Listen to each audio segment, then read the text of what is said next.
साथीहरु नमस्ते। दाजुले चाहिँ यहाँनिर खसीको राजखाने सफाइ गर्दै हुनुहुन्छ र भाइले खसीको टाउकोलाई त्यो व्यवस्थापन गर्दैछन् र हाम्रो ईदको कार्यक्रम अगाडि बढिरहेको छ। ल गाइस, हाम्रो बकरीदको बाख्रा तयारी हुँदैछ। अहिलेको सिङ चाहिँ राख्नु पर्छ हले। सिङ त्यहाँ छ। ल्याइयो। सिङ कसले बोक्नु ल्याउँछ यार? उतै ल्याइसक्यो। ए सिङ भनेको खसी नै फोटो खिच्नु पर्थ्यो यार। खसीको धमाधमै हाल्दिनु न त यहाँ।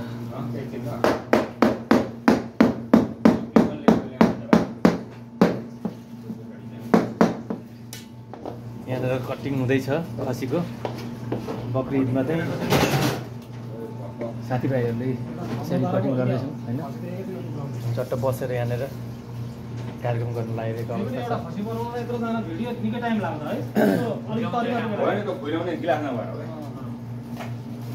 अहिले प्लास्टिकमै गिराए। पढाइ हाम्रो त्यो एउटा गोरे गोरे केटा ए बिमल कहाँ गयो? लगाइछ। कस्तो लाग्यो तपाईँहरूलाई होइन? हेर्नु यहाँ काम हुँदैछ यहाँ। केटाबाट हाल्दैछ नि एउटा केटा गोरे गोरे टाउकोमा बाल भयो। त्यसले बनाउँछ क्या खसी। त्यसरी मस्तसँग होइन यो लास्ट पढेको त विषय मान्छे देखेको। मस्तसँगले सुतिएको छ यसरी बसेर हेर्नु होला। यो मेरो मोबाइलै यस्तो के हो कि मेरो आँखा बिग्रेको आजकल। अहिलेको त भिडियो रेकर्ड गर्दैछौ नि। जुन यहाँ भिडियोमा हुनुपर्ने स्तरी भिडियो नै छैन त यो। के मोबाइलको क्वालिटी नभएको के भएको यो?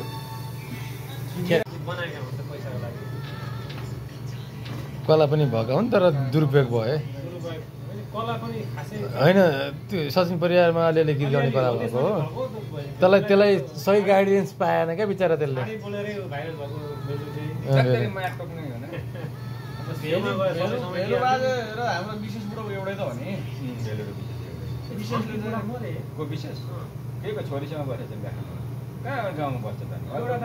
हामीहरू चाहिँ खसीको मासु खाँदा भरे यस्तो फलफुल खानलाई हामीले यहाँनिर फलफुल सलादहरू खानलाई तयारी अवस्थामा छौँ। र त्यहाँनिर चाहिँ अब खसीको टाउको तयारी अवस्थामा छ। टाउको अरे? टाउको खोइ कहाँ छ देखा। डाइनोसरको टाउको भाइ। डाइनोसरको टाउकोहरू हेर्नु होला। लास्टमा दाल भइदिरहेको क्या। के यो टाउको? यो टाउको के को दाल हुन्छ यार? यहाँ त डाइनोसरको टाउको। ल हेर्नुहोस् 6 घन्टामा कस्तो भयो होला त? चट्ट लाएर चाहिँ हेरिन्छ।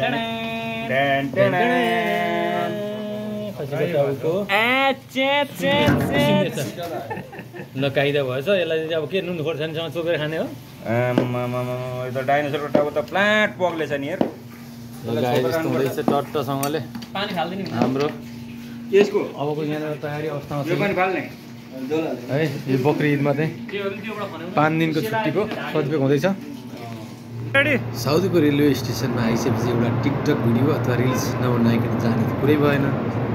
मैले यसको रिल्स स्लो मोसनको भिडियो यो यस ब्लगको लास्टमा हालिदिएको छु। तपाईँहरूलाई कस्तो लाग्छ हेरेर प्रतिक्रिया दिनुहोला। Welcome back to my YouTube channel Dhruv Kumar Katel. तपाईँहरू आज हामी यस साउदीको रियाद स्थित मेट्रो रेल स्टेसनमा चाहिँ घुम्नको लागि चाहिँ आएका छौँ। तपाईँहरूलाई यस ठाउँको बारेमा यस स्टेसनको चाहिँ के कुराहरू भिडियो क्लिप मार्फत देखाउने कोसिस गरिरहेको छ। हेर्नु होला होइन। यस्तो छ यहाँको स्टेसन। एकदम झकास छ। हेर्नुहोस् गाइस,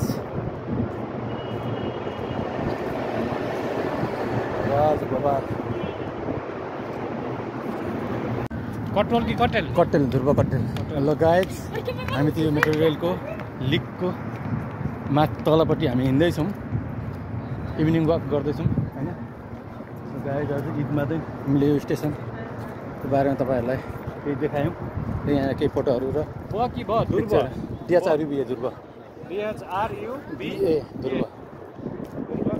यहाँनिर चाहिँ खेल मैदान छ। यहाँनिर साउदीमा केटाकेटीहरू खेल्ने, फुटबल खेल्ने, क्रिकेट खेल्ने, यहाँनिर कुकिङ गर्ने ठाउँ छ यहाँनिर। अनि चिया दोकान छ है गाइस। हामी यस साउदी अरबमा चाहिँ हल्का छुट्टीको अवसरमा चाहिँ घुम्ने क्रममा छौँ। हाम्रा साथीभाइहरू चाहिँ यहाँनिर हावा खाँदैछन्, चिसो हावा खाँदैछन् साथीहरू। नमस्कार। ठिक छ खाएको पनि सिङ्गे हो त्यसलाई फुटाउने भन्ने चाहन्छ। सिङ्गै खाएको हो। एउटाले कान खायो, एउटाले सिङ खायो, एउटा टाउको खायो, एउटा घाँटी खायो, एउटाले आन्द्रा खायो, एउटा कलेजो खायो। पुरै एक एकवटा पक्रेर खाएको नि त। यो भाइ चाहिँ गिरी खायो। कसले? यो भाइ चाहिँ गिरी खायो। हान्ने खाँदै कहाँ त्यो दाइ त कता हराउनु भयो क्या? हेलो गाइस, यो पार्कमा चाहिँ हामी चर्चासँगले इभिनिङमा वाक गर्दैछौँ। हामी साथीभाइ एकदम चर्चासँगले खेल्ने ठाउँ गफ गर्दै होइन। साउदी अरबको यस ठाउँमा चाहिँ हामी प्रायः जसो इभिनिङमा छुट्टीको दिन हिजोको खसी पचाउनको लागि हामी यहाँनिर वकिङ गर्दैछौँ। यहाँनिर विभिन्न प्रकारका केटाकेटीहरू, विभिन्न ठाउँका मानिसहरू इभिनिङमा यसरी रनिङ गर्छन्। होइन पहिल्यैपल्ट कोही पनि नगर्ने, कोही पनि नगर्ने। रुँगुर सुँगुर काटे हो। ए